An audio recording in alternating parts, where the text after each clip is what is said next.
karena di bawah pohon itu ada 3 jasad yang dimakamkan. Oke, I see. Jadi siapa jasadnya itu? Ayahku yang dibunuh oleh ibuku, jasad ibuku yang dibunuh oleh kekasih gelap ayahku, dan jasad kekasih gelap ayahku yang dibunuh oleh idaman.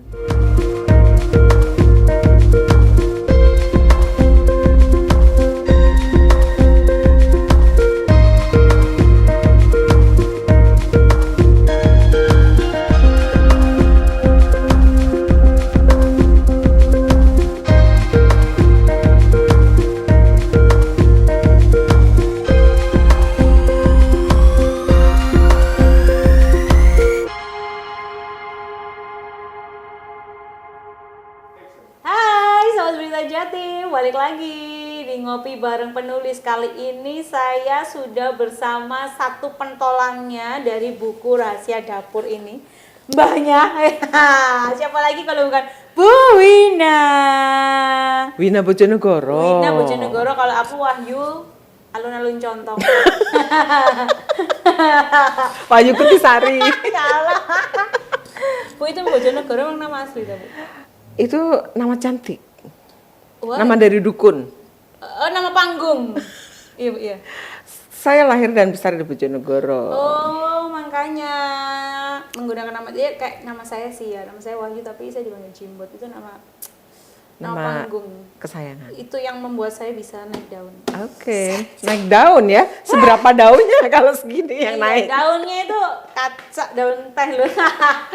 Kita akan membahas tentang rahasia dapur. Nah, kalau kemarin-kemarin kita sudah sama beberapa penulis juga, tapi penulisnya.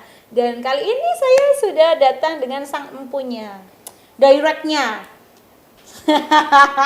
Yang mendirect para penulis-penulis yang ada di buku ini, ya kan? Gimana Bu Wina? Buku ini selalu menjebak saya ya, terutama, ya kan? Anda terjebak? Iya, terjebak dengan beberapa judul dan beberapa cerita, karena saya sudah baca beberapa cerita, Bu. Berarti saya berhasil. Terutama yang ceritanya CVV sama Bu Jani, meskipun Bu Jani belum kesini ya, Bu. Soal kalau CVV itu kan terjebak dengan cinta. Cek Vivi siapa? Gak ada yang namanya Vivi. Vivin. Oh, Vivin. Iya. Itu kan menceritakan adalah dendam. Ya. Jadi seorang aktivis dan terjebak dalam cinta segitiga. Ya. Iya kan? Benar, Bu, iya. Kalau Bu Jani itu bagus menurut saya. Meskipun dia belum kesini. Soal yang janur kuning, pernikahan. Ternyata adalah kebo bengong. Kebo bengong. Saya menjadi kebo bengong. Kebo bengong itu harusnya dia makan rumput, tapi dia minum kopi. Nah, maaf seruput ya. dulu, boleh. Nah, Kan judulnya ngopi. iya benar. Bu, awalnya itu apa sih Bu tercetusnya? Biasanya kan Ibu kan nulisnya kayak Kapan Haru dulu itu hujan. Terus yang misteri itu, Bu. Nah, tiba-tiba tiba-tiba membuat sebuah buku temanya Rahasia Dapur. Yang orang pasti akan mikir itu adalah resep-resep, kumpulan resep-resep masakan, Bu. Tercetus idenya itu loh, Bu, gimana? Sebenarnya itu melompat ya. Harusnya ada buku ketiga, Anomali. Buku keempat dari Humba ke Santiago. Buku kelima ini Rahasia Dapur. Nah, kenapa ini judulnya Rahasia Dapur? Itu melalui sidang paripurna. Oh, ngeri. Udah kayak MPR DPR ya, sidang paripurna loh. Ya, jadi para narasumber, para guru, para mentor sama saya itu sebelum kelas dimulai itu, wah kita sidang dong jarak jauh. Oke. Tetap menggunakan daring ya, Bu ya? Ya, apa nih temanya yang menarik? Kemarin udah di batch 1 hujan, batch 2 misteri, batch 3 anomali, batch 4 tentang kota-kota dan peristiwa. Batch 5 ini apa? Sesuatu yang mungkin sederhana tetapi mempunyai peluang yang besar untuk didramatisasikan. Benar. Kemudian setelah ini semua memberikan suara, akhirnya sepakat bulat kita bikin tema dapur. Oke. Nah, ternyata ide-ide teman-teman yang tergabung dalam kelas menulis cerpen batch 5 ini, idenya tuh liar sekali. Iya. Mau macem-macem Dan tema dapur. ngawur menurutku ya kan, kok dendam pribadi ditumplek nang gini. Ceritanya harus digawe tulisan nang gini. Iya. Mendeng ya kan ya. Banyak sekali ya. Tapi ada juga yang cerita ini ya. Cerita Fiksi-fiksi memang real fiksi ya Bu ya. Nih contohnya ya. Ada yang judulnya Balada Sepiring Babi Guling. Ini cerita tentang bagaimana dapur warung babi guling itu menjadi sentral sebuah problem dalam kehidupan ini yang berawal dari peristiwa bom Bali. Oh, I see. Legian. Kamu ngebayangkan nggak bagaimana tragedi bom Bali itu mempengaruhi banyak hal? Ya. Salah satunya adalah Perekonomian. ya. Kemudian ada juga Bu, bebek dorok kakung. oh ya, Itu juga lucu. Kak Windy itu Iya, Kak Windy. benar. Saya baca sekilas terus intinya loh kok gini. Tidak Ya. terduga-duga. Nah, itu. Nah ini ada, nasib adalah kesunyiannya masing-masing. Ini adalah sebenarnya judul puisinya Chairil Anwar kalau nggak salah ya. Ini dijadikan judul cerpen oleh Rama Larasati. Ini ceritanya tuh sederhana sebenarnya. Mereka bercakap di dapur, mengenang masa lalu bersama pacarnya. Halaman berapa, Bu? Ini Saya baca di halaman sini. 193. Besok aku akan bikin nulis cita-citaan Bu ya. Satu cerita saya minta ya kan. Loh, Bagaimana mungkin tak kasih tahu resep ya. Cerita apapun yang melegenda di dunia ini selalu ada kisah cinta. Bandung Bondowoso, Iya, persoalannya apa? bener.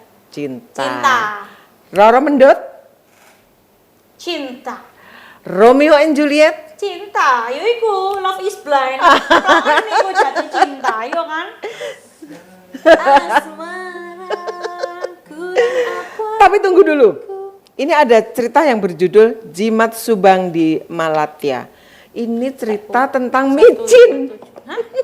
Tentang micin. 169. Cerita tentang micin. Jadi ini cerita di Turki.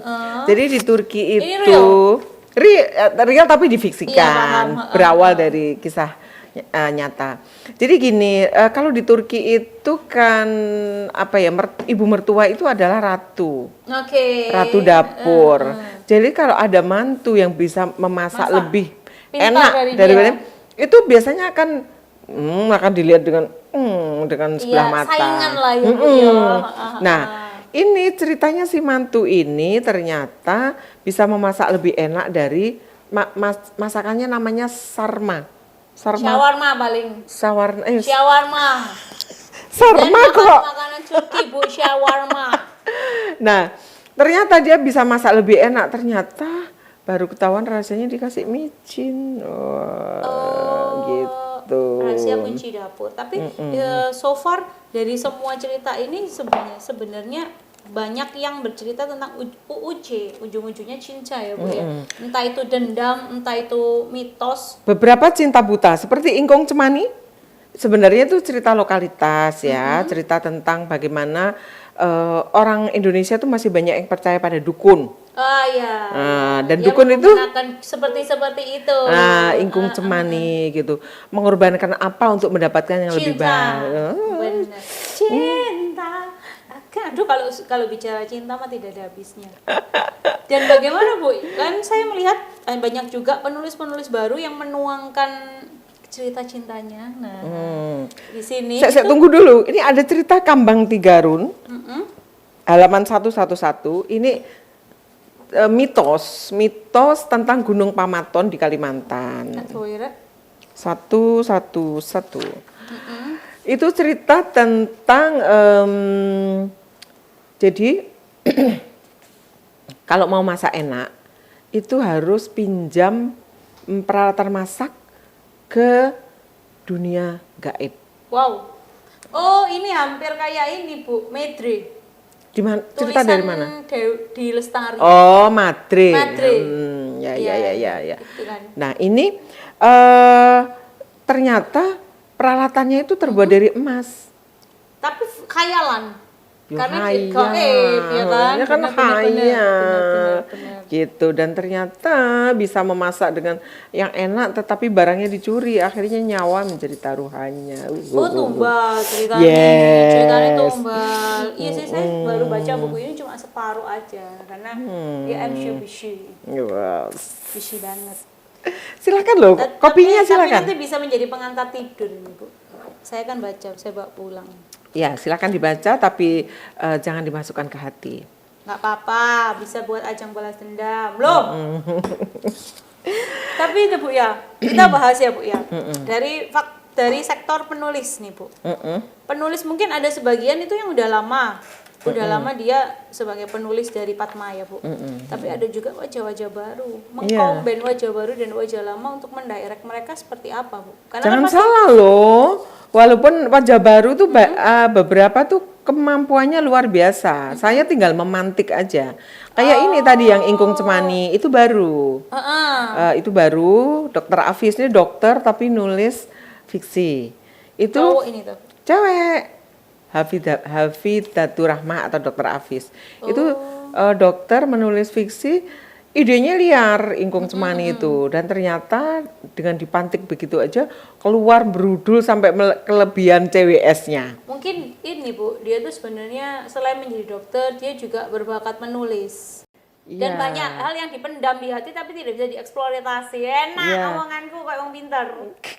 Jadi gini ya, menulis tuh nggak bakat, bukan bakat, itu skill.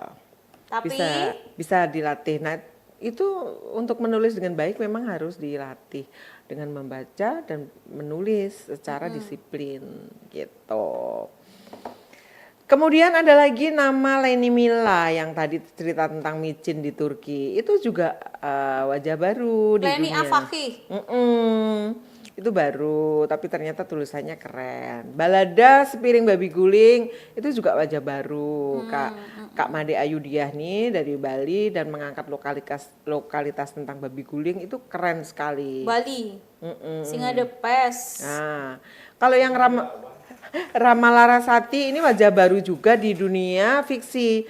Beliau adalah dosen yang sering membuat karya tulis ilmiah. Tingkatnya udah internasional, tapi di dunia fiksi baru. Ini juga keren. Jadi tulisannya tuh matang gitu lah ya.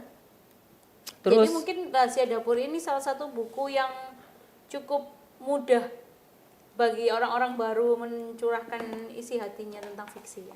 Ya, karena memang di dapur itu banyak hal yang bisa diungkapkan ya, dituliskan. Mungkin beda kayak buku-buku sebelumnya kayak Hujan, kayak Labirin itu kan imajinasinya kan tentang horor kayak gitu-gitu, ya kan? Ada lagi nih yang nama baru Kak Ulia Anadira ini. Beliau guru yang belum pernah menulis fiksi, tapi beliau tuh kaya dengan cerita, idenya tuh banyak. Jadi dalam membuat karya ini, Kak Ulia ini sempat ganti cerita 3 kali. Karena saking banyaknya ide di kepalanya. Waduh. Akhirnya kita putuskan, yang ini aja, ini yang Perempuan bagus yang gitu. datang di kala hujan. Itu cerita tentang cerita tentang anak angkat. Anak-anak sini tuh gak bisa Bu kalau bahas-bahas soal sensitif cinta-cintaan itu rasanya kok. Jadi sebenarnya yang sensitif itu hostnya atau kameramennya. Sama, ilfil soalnya soal gitu-gitu. Oke. Kalau begitu kita bahas teknik menulis saja biar tambah. Iya benar, biar tambah bagaimana cara menunjukkan bagaimana cara teknik menulis hingga pembaca itu menjadi penasaran. Nah, ulangi. Bagaimana cara teknik menulis dan menghasilkan sebuah tulisan yang bagus apalagi fiksi supaya orang itu tertarik untuk membaca, penasaran. Jawabnya cuma satu. Ikut kelas menulis Podmedia. Ya itu pertanyaannya emang cuma 1 baris, tapi jawabannya bisa berhalaman-halaman karena tuh tidak mudah. Itu butuh jam terbang. Ya, selain jam terbang juga kekayaan ide. Jadi gini ya, orang menulis itu ibarat menyusuri belantara. apakah dia mudah masuk ke belantara itu untuk mencapai tujuan atau tidak? Dia akan mudah kalau dia sudah sering lewat situ. Kalau sering lewat kan ada jejak. Ya. Ada jejak sehingga perjalanan kedua mungkin masih agak rumbut. Perjalanan ketiga agak terang sedikit. Keempat, kelima akhirnya tercetaklah jalan setapak itu. Kalau kita sering membaca dan sering menulis, latihan menulis, maka jalan setapak yang sering kita lalui itu memudahkan kita untuk menulis dengan baik.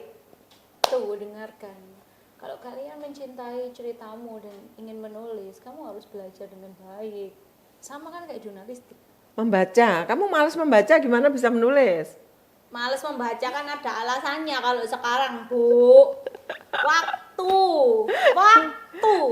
Adalah uang, berarti kamu tidak punya uang. Iya, makanya saya sibuk sekali. Saya sampai dimarahin Bu Wina. Maaf Bu, karena saya tuh mau porprov, jadi banyak yang dikerjakan. Jadi ini kepontal-pontal. Oke. Cuma tulisannya Bu Wina tok yang belum tak baca. Oh kan? Gimana ini? Padahal tulisanku ini ada pembunuhan. Ada. Next. Ini ya. Ada cerita berjudul Lengking Karinding di Dada Saudah. Ini versi pendek. Versi panjangnya ditayangkan oleh sebuah laman penerbit di Amerika dalam bahasa Inggris. Oh, dia memperkecil ya, Ini versi singkat. Kemudian versi panjangnya itu ditayangkan di laman penerbit Amerika dan dalam 2 bahasa. Wow, keren. Semoga Fatma seperti itu nanti. Amin. Bu, kita bahas rahasia dapurnya punya Bu Wina. Oke. Sekilas saya baca, nah. Ada puisinya loh. Iya, aku tahu Bu. Jendela di balik jendela, rahasia Boleh di balik jendela dapur. Boleh nggak aku baca puisinya? Boleh Bu.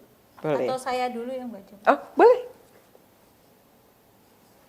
Nanti tolong dibenahi ya Bu ya. Oke.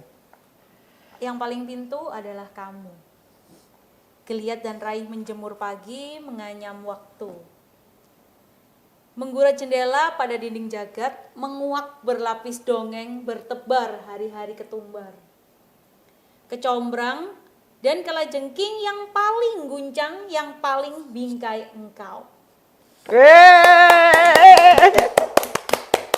Bu, maknanya kayaknya dalam banget. Ya. Tapi itu bukan puisi saya. So relate dari orang. Itu puisi dari teman saya yang menulisnya. Aku tulis di sini. Sebait puisi karya idaman Andarmo Soko, memecah garis senyumku, memanggang halimun pagi. Yang datang beriringan dengan Michael Bublé, apalagi yang lagunya Home ya, dan Love in Rose. Ya. Ibu salah satu penggemar Michael Bublé juga. Iya. Wow. Dengan lagu-lagu slow-nya. Tapi ini dalam Bu, dalam menurut saya. Tapi nggak tahu kan menurut yang orang lain. Iya. Jadi ketika idaman ini menulis puisi ini, saya cuma bikin, tolong dong bikinin puisi 1 bait buatku tentang apa? Tentang jendela dapur. Okay. Kamu sedang menulis apa? Aku sedang menulis cerpen tentang sebuah jendela dapur yang dari jendela itu aku bisa melihat banyak peristiwa di luar sana. Oke, ada apa saja di luar jendela itu? Ada ini, ada itu, ini itu, akhirnya jadilah puisi. Ini yang paling menyayat itu kalau saya pada kalimat ini Bu. Mana? Menganyam waktu, menggurat jendela pada dinding. Ya, idaman ini adalah penyair yang sangat rendah hati, tidak mau menonjolkan diri, dan karya-karyanya tidak pernah ditayangkan di media, hanya cukup diupload di webnya dia dan di web puisi atau di buku pernah ada. Oh, berarti hampir sama kayak Aan Mansur ya Bu? Aan Mansur. Jadi dia kalau Aan Mansur masih dimuat publik ya? Dia enggak. Dan tidak pernah menjual karyanya. Buku itu Okay. Malah saya dikasih gratis-gratis gitu. Ini kalau mau PDF. Gitu. Mantap. Bu, ini ceritanya kayaknya sakit hati ya. Dari cerita Ibu. Silakan Membekas dibaca. luka. Silakan dibaca. Iya, saya baca sekilas ini karena saya melihat dari catatan buruk tentang sebuah kejadian akan menghantuimu jika kau menghindarinya. Aku tak mau mengingat orang itu. Lari dari hal yang kau benci akan semakin membuatmu marah. Hadapi dan bertumbuhlah. Apa kalau nggak mangkel pada seseorang? Ya, jadi sakit hati.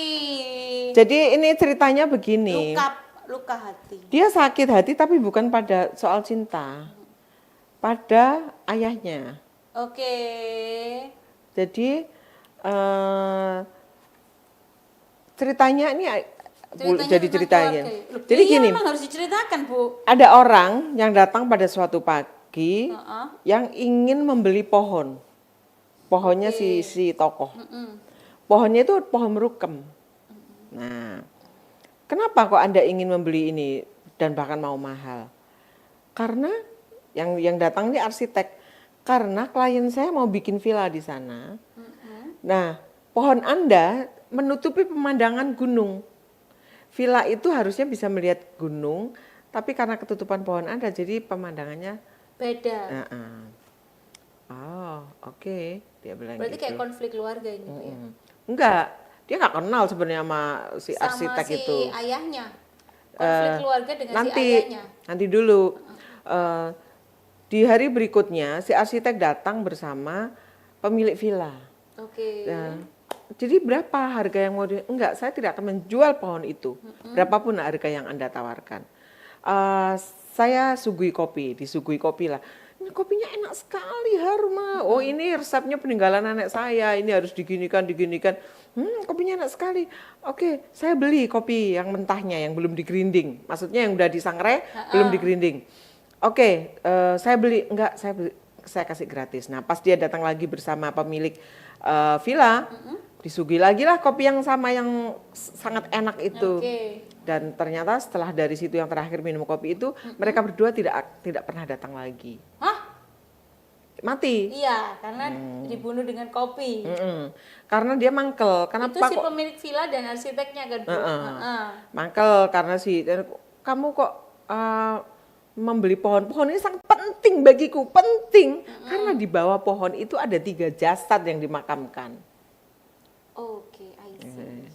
Jadi siapa jasadnya itu? Ayahku yang dibunuh oleh ibuku. Jasad ibuku yang dibunuh oleh kekasih gelap ayahku. Dan jasad kekasih gelap ayahku yang dibunuh oleh idaman. Idaman tuh yang bikin puisi ini. What the? Psikopat dong ceritanya. Gila. Bu Wina. Ini udah kayak filmnya Saw itu ya. Cerat kayak gitu-gitu. Gila. Jadi apa namanya? Awalnya sih puisi. Killer. Awalnya puisi. Awalnya aja, ya sama sih seperti kehidupan kan kadang gitu. Awalnya manis, Bu. Dan akhirnya bisa menjadi sepahit kopi. Ya. Tapi bagaimana caranya kalian bisa menyajikan kopi ini menjadi nikmat dan semanis kehidupan? Nah. Jadi dalam cerita ini tuh di awalnya tuh menjebak ya. Awalnya puisi, habis cerita puisi cerita lagu, habis cerita lagu cerita kopi.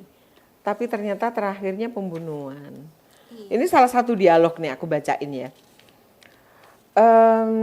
Mulai dari mana? Kopi adalah selera pribadi yang tak boleh dipukul rata. Seharusnya ini tak menjadi rahasia. Tetapi banyak orang yang menikmati kopi resep ini berkata, ini bukan kopi hitam biasa. Kopi apa ini?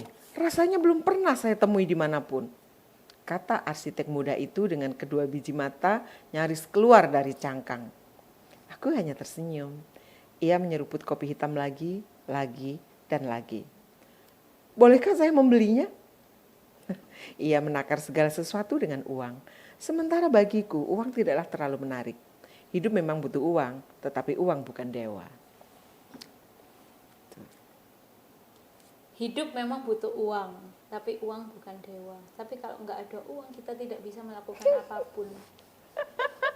Memang benar, uang bukan segalanya. Tapi uang untuk segalanya.